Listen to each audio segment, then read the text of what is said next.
And if you're anything like me, you probably see government propaganda literally everywhere. One of the ways that they twist things around and expand their own power is by changing the meaning of words, like Hamilton and Marshall did, with the view that the word necessary doesn't mean necessary. Instead, it means, well, convenient to government power. Or maybe something that's probably more on all our minds today, the word inflation. They tend to use that word not to describe actual inflation, but instead the effects of it. Actual inflation is really the increase of the money supply, which reduces its purchasing power and leads to a price increase. And here from an episode that I did last fall covering this, the reason they do that is, well, that way, when they take action against inflation, they never go after the root cause themselves and continue to use it as a tool to expand their own power and control. But interestingly enough, the founding generation, the old revolutionaries, they didn't really even use the word inflation. Instead, they called it depreciation. Here, for example, William Grayson, in a letter to James Madison in 1786, he said, "For where is there greater act of despotism than that of issuing paper to depreciate for the paying of debts on easy terms?"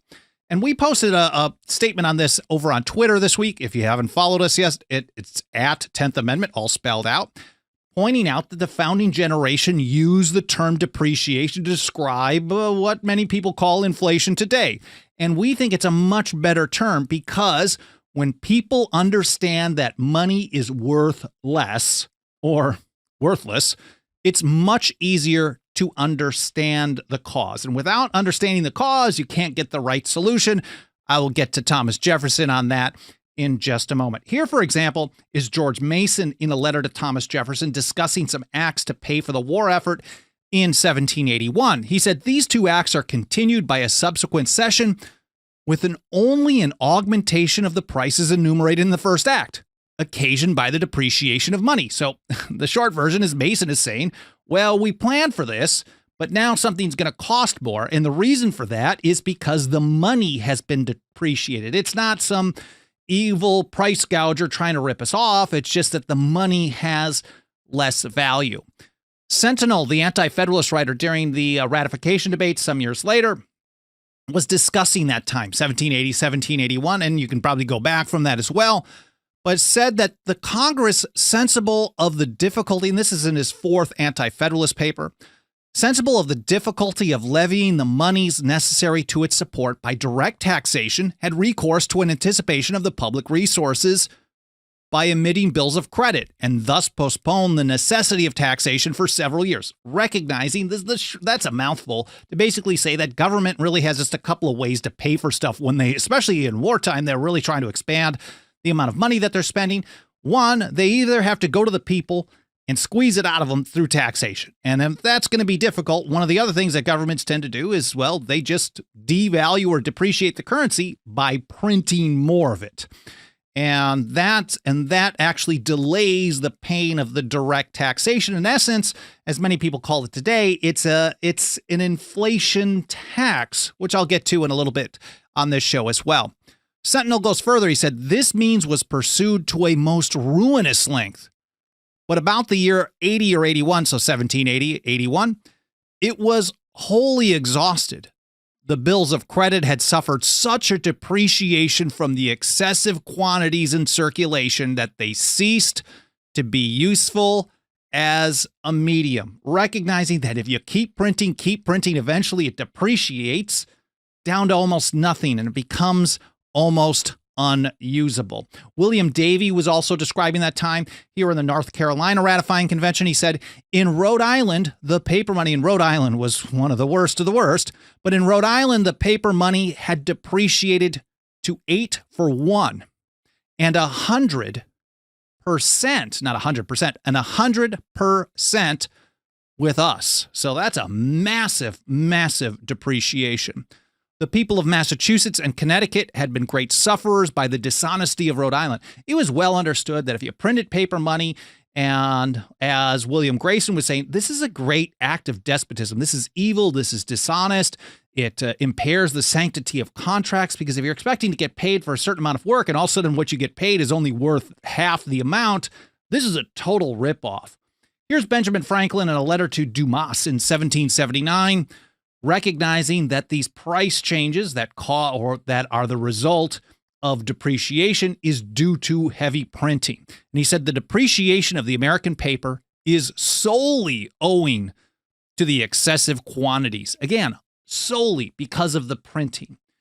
And that's why, especially when we're talking about Rhode Island, George Washington explained it this way in a letter to Jabez Bowen in 1787 in Rhode Island, saying that paper money has had the effect. And again, when we're talking about paper money at the time of the founding generation, it's not literally the fact that it's paper that it's the problem.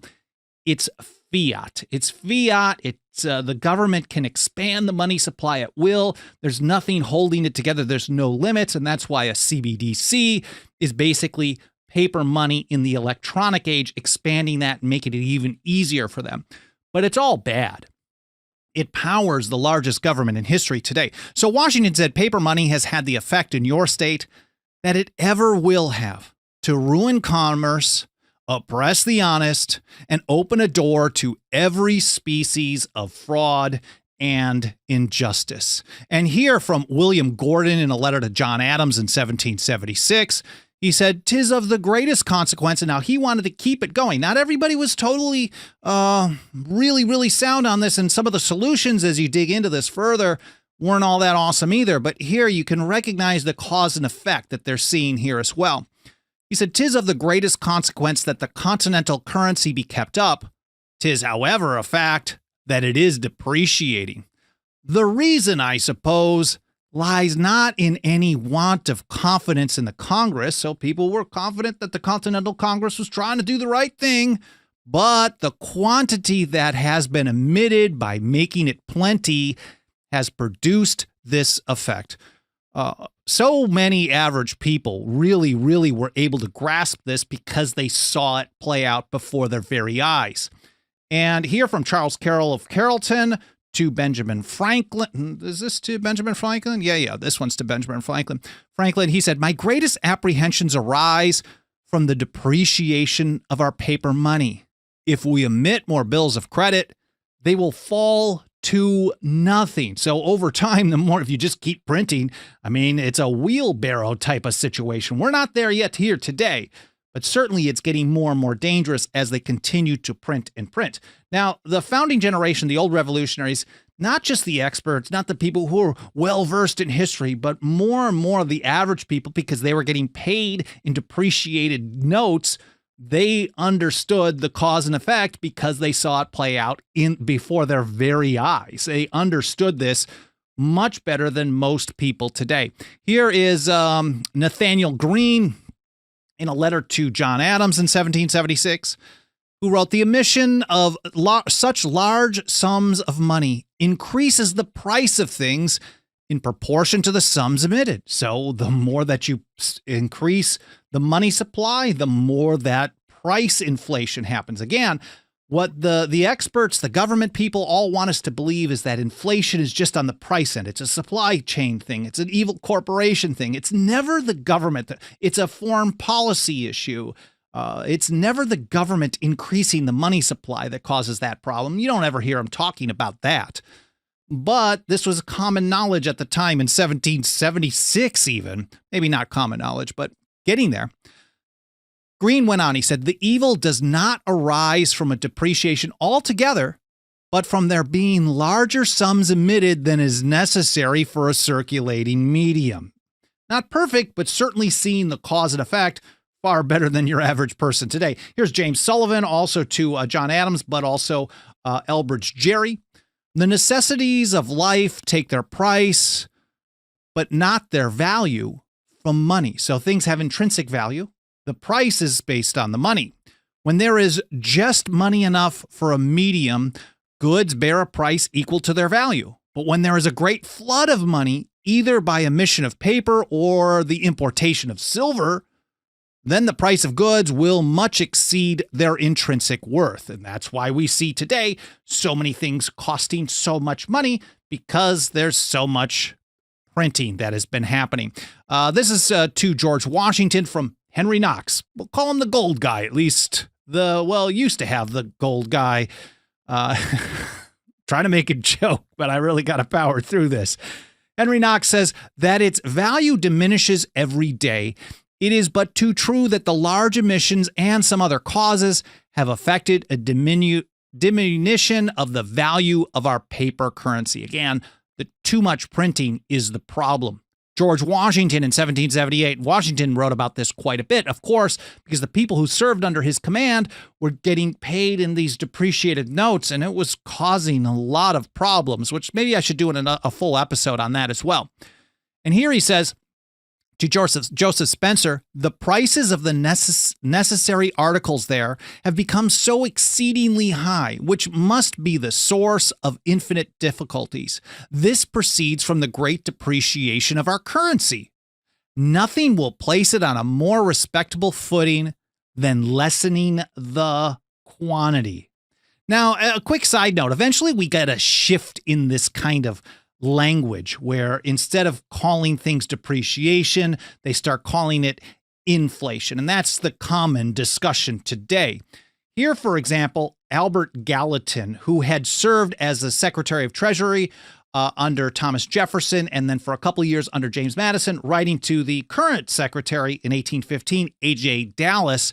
This is just quick aside. I do not believe that the similar depreciation in English bank paper, or as it is called now, the rise in the price of silver. I haven't been able to pinpoint exactly when price increases were referred to as the inflation rather than depreciation in the value of the money. But he's recognizing that depreciating paper in England is now being referred to as a price rise in silver. So maybe that's kind of maybe that's the time where that kind of thing changed. Other people who are more have a better understanding of this history than I do probably could point me in the right direction. But one thing that I did do was I looked to the National Archives, where I find a lot of these original source documents. And mind you, all of these will be published in a blog post over at 10thamendmentcenter.com/path to liberty, where I put a blog post out for each individual episode of this show. And I'll publish that in the next couple of hours after this live stream is done.